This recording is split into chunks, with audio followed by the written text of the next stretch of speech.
আসসালামু আলাইকুম। আজকের ভিডিওতে আলোচনা করব জিএসএম কাটার ছাড়া কিভাবে সোয়াচ থেকে জিএসএম বের করা যায়।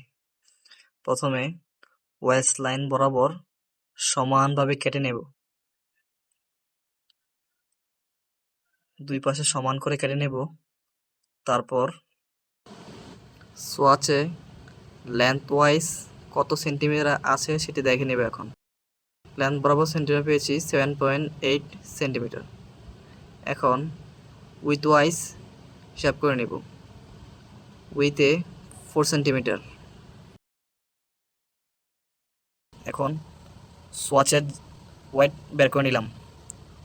ওয়েট পেয়েছি 1.38 গ্রাম। এখন জিএসএম বের করার ফর্মুলা দেখাচ্ছি। জিএসএম সমান weight into 10,000 divide by length into width. এখন ফর্মুলাতে ওয়েট বসিয়ে নিলাম, তারপর লেন্থের মান এবং উইথের মান বসিয়ে এখন ক্যালকুলেশন করে নিব।